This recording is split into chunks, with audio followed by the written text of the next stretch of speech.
Right. ఇక హైడ్రా అంశానికి వస్తే కనుక 5గురు ఉన్నతాధికారుల మీద చర్యలు తీసుకోవాలని చెప్పేసి నిర్ణయం తీసుకున్నారు తెలంగాణ ప్రభుత్వం. అలాగే ఎక్కడ స్పేర్ చేయట్లే, ఆయన సొంత తమ్ముడి నివాసం అయినా సరే, సొంత సోదరుడు నివాసం అంటించారు కదండి, అంటించారు. 4 రోజులు టైం ఇచ్చారు. ఆయన కూడా చెప్పారు, ఆయన కొనుక్కున్నప్పుడు తనకి అవగాహన లేక కొనుక్కున్నా అని చెప్పారు. Anyhow he said that he would abide by the orders of the Hydra అని చెప్తున్నారు. అవును. అండ్ ఇంకోటి, ఇలాంటి అనుమతులు ఇచ్చిన వాళ్ళ మీద చర్య దిగటం ద్వారా టీఆర్ఎస్ అవశేషాల మీద, మూలాల మీద దెబ్బ కొట్టాలని చెప్పేసి రేవంత్ రెడ్డి నిర్ణయం తీసుకున్నట్టు కనిపిస్తుంది. అంటే చందానగర్లో చెరువుల ఆక్రమణ మీద చాలా కాలంగా వివాదాలు నడుస్తున్నాయండి. రామకృష్ణారావు గారికి నోటీసులు ఇచ్చారు, అలాగే సుధాంశుకి నోటీసులు వెళ్ళాయి, ఇంకో 2-3 అధికారులకు కూడా శ్రీనివాస్ గారికి వెళ్ళాయి. అంటే ప్రధానంగా చందానగర్ ఏరియాలో కేవలం చెరువులు మాత్రమే కాదు, అక్కడ శ్మశానాలు కూడా ఆక్రమించేసి అపార్ట్మెంట్లు కట్టినటువంటి విచిత్రమైన సందర్భం మనం చూసాం. దానికి చందానగర్ దాకా ఎందుకంటే పంజాగట్లోనే శ్మశానం ఆక్రమించి జంక్షన్లో కనిపిస్తున్నాయి. మరి దాన్ని ఏం చేస్తారు?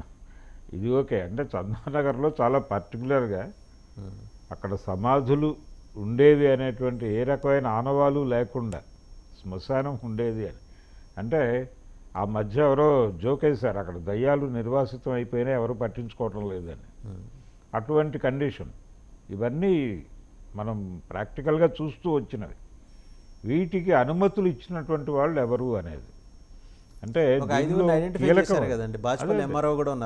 ఉన్నారు. అదే రామకృష్ణారావు అందరూ ఆ అకౌంట్లో వచ్చిన వాళ్ళు, డిప్యూటీ కమిషనర్ సుధాంశు వీళ్ళందరూ కూడా ఈ అకౌంట్లో వచ్చిన వాళ్ళే. వీళ్ళందరికీ మీరు ఒక ఇది చూసారా? కంపేర్ చేస్తే కనుక ఒక పోలిక, అక్కడ ఐపీఎస్లు మీద ఆంధ్రప్రదేశ్లో అదే కిడ్నాప్ కేసులు అంటే అధికార దుర్వినియోగం, ఇక్కడ ఐఏఎస్లు, ఇక్కడ అధికార దుర్వినియోగం. అంటే ఓవరాల్గా మన అందుకనే చంద్రబాబు గారు మాట అన్నారు, పిఎంఓలో ఒక తెలుగు ఆఫీసర్, రెండు తెలుగు రాష్ట్రాల నుంచి ఒక ఐఏఎస్ లేకపోవడం నిజంగా విచారకరం. అంటే ఆయన ట్రూ సెన్స్లో అన్నది ఏంటంటే ఒక పాజిటివ్ టోన్తో అన్నారు, వాళ్ళు ఉంటే మనకి లాబింగ్ చేసుకుంటానికి, మన ప్రాజెక్టుల మీద, మన డెవలప్మెంట్ యాక్టివిటీస్ మీద లాబింగ్ చేసుకోవడానికి ఉంటుంది.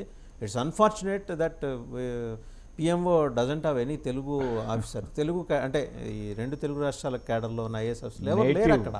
నేటివ్ ఆఫీసర్ ఎవరు లేరు అక్కడ. ఇప్పుడు మీకు నళిన్ ప్రభాత్ ఉన్నా, లేకపోతే ఇంతకుముందు నళిన్ ప్రభాత్ జేఎండ్కే డీజీగా వెళ్ళారు, డీజీపీగా వెళ్ళారు. అలాగే ఇంతకుముందు విజయవాడ పోలీస్ కమిషనర్గా చేసిన సుదీప్ లక్టికియా, ఆయన పిఎంఓలో ఉండేవారు, మన్మోహన్ సింగ్ గారి దగ్గర ఉండేవారు. పివిఆర్కే ప్రసాద్ గారు ఆ అడ్వైజర్గా ఉన్నారు, పివి నరసింహారావు గారు. ఏది అంటే ఆ తర్వాత జనరేషన్స్ నుంచి ఒక ఆఫీసర్ కనపడకపోవటం ఏంటని. అంటే మనకి అసలు సీఎంఓ అనే వ్యవస్థే కాంగ్రెస్ హయాంలో ఉండేది కాదండి. కాంగ్రెస్ రోజుల్లో సీఎంఓ అనే పదం లేదు.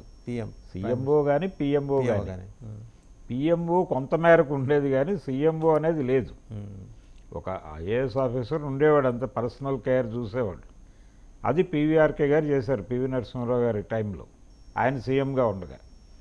అయితే ఎన్టీఆర్ వచ్చిన తర్వాతే మనకు సీఎంఓ అనేటువంటి ఒక వ్యవస్థ ఏర్పాటయ్యి అక్కడి నుంచి అది కొనసాగుతుంది.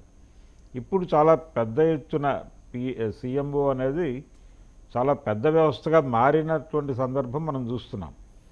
అయితే ఇప్పుడు తెలంగాణకి సంబంధించి హైడ్రాకి చాలా విస్తృతమైనటువంటి అధికారాలు ఇచ్చేశారు.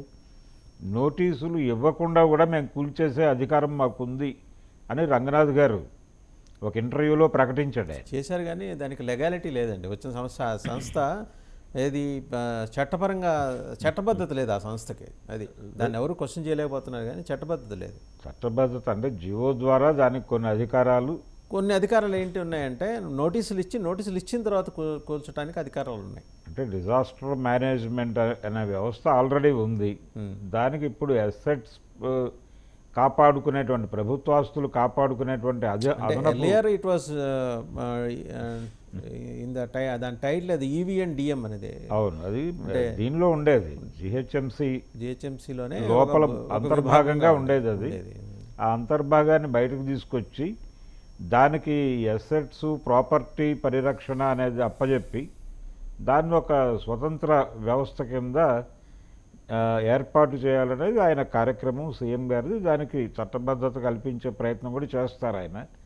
అయితే ఈ క్రమంలోనే ఇంకొక విమర్శ వస్తోంది. ఆ విమర్శ ఏంటంటే వీళ్ళు ఈ కూల్చివేతల్లో భాగంగా చెరువుల పరిరక్షణ కార్యక్రమంలో కొన్ని ప్రాంతాల్లో చెరువులు ఆక్రమించినటువంటి పేదలని, అంటే గతంలో వాళ్ళని రెగ్యులరైజ్ చేసినటువంటి సందర్భం, బీఫారాలు ఇచ్చినటువంటి సందర్భాలు, వాళ్ళని ఆ ఇళ్ల మీద కూడా దాడులు జరుగుతున్నాయి. ఇది ఇబ్బందికరం అనేది ఇప్పుడు ప్రధానంగా విమర్శకి వచ్చినటువంటి, అంటే ఏమైపోతుంది, ఏం జరుగుతుంది అంటే వాళ్ళని అక్కడి నుంచి ఎవరినైనా సరే ఇప్పుడు కాలువ కట్టల మీద అలాగే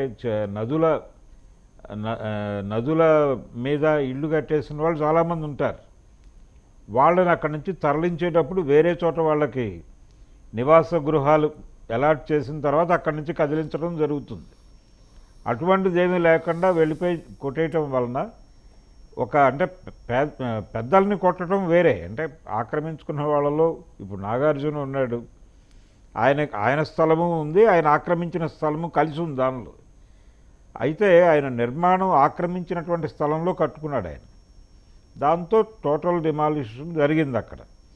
ఆ నష్టం భరిస్తాడు ఆయన, ఆయనకు వచ్చిన ఇబ్బంది లేదు. రేపు పొద్దున యువతలకు ఉన్నటువంటి స్థలం దాన్ని ఏం చేయాలనేది ఆలోచించుకుంటాడు ఆయన. అక్కడ ఏదైనా హోటల్ నిర్మిస్తాడా అనేది వేరే గొడవ. కానీ అతి కష్టం మీద ఇల్లు కట్టుకుని ఏదో నివాసం ఉంటున్నటువంటి వాళ్ళ మీద కూడా దాడులు జరిగిపోతే వాళ్ళు ఎవరితో చెప్పుకోవాలి అనేది ప్రశ్న. ఇది కాంగ్రెస్ పార్టీ మీద కూడా ఒక ప్రజల్లో వ్యతిరేకత తీసుకొచ్చేటువంటి అవకాశం కనిపిస్తోంది. అందుకని కొంచెం హైడ్రాని ఎలా కంట్రోల్ చేయాలి అనేది దానికి సంబంధించి కాంగ్రెస్లో కూడా చర్చ జరుగుతోంది. ఇప్పుడు చాలామంది నెమ్మదిగా సీఎం గారి దృష్టికి తీసుకెళ్ళి, బాబు ఇది బూమరాంగ్ అయ్యే ప్రమాదం కనిపిస్తోంది. ఇప్పుడు కేసీఆర్ ఉండగా కూడా ఇలాంటి బుల్డోజర్లను పంపించడం అనేది చేశాడు ఆయన.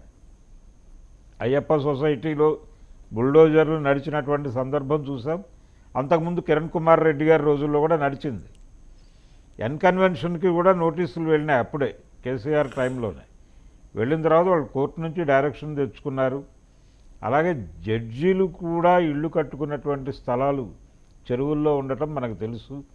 అలాగే హైటెక్ సిటీ ఎడ్జి దుర్గం చెరువు ఆ ఏరియాలో చూస్తే ఇనార్బిట్ మాల్ కూడా అదే పరిస్థితి. మరి ఇనార్బిట్ మాల్ని కూల్చేస్తారా అనే ప్రశ్న. అలాగే ఆ రోడ్డును ఆనుకుని ఉన్నటువంటి నిర్మాణాలు చాలా ఉన్నాయి. అక్కడ ఒక గేటెడ్ కమ్యూనిటీ ఉంది, దుర్గం చెరువులో ఆక్రమించి కట్టింది. దానిలో ఎన్టీ రామారావు గారి, అంటే సీనియర్ ఎన్టీఆర్ గారి పిల్లలకి కూడా ప్లాట్లు ఉన్నాయి. మరి అవన్నీ కూలగొట్టేస్తారా అనేది చూడాలి. ఇప్పుడు వీళ్ళ జోలికి వెళితే కాదు, కానీ ఇప్పుడు పేదల జోలికి వెళితే మాత్రం అది కాంగ్రెస్ పార్టీకి ఇబ్బంది కలిగించే అంశంగా మారేటువంటి అవకాశం అయితే కనిపిస్తోంది చాలా సీరియస్గా. గతంలో ఉన్నటువంటి కాంగ్రెస్ ప్రభుత్వాలు వేరు, అప్పటి వ్యవహార శైలి వేరు, ఇప్పటి కాంగ్రెస్ పార్టీ వ్యవహార శైలి వేరు అనే దాకా క్యాడర్లో చర్చ జరుగుతోంది.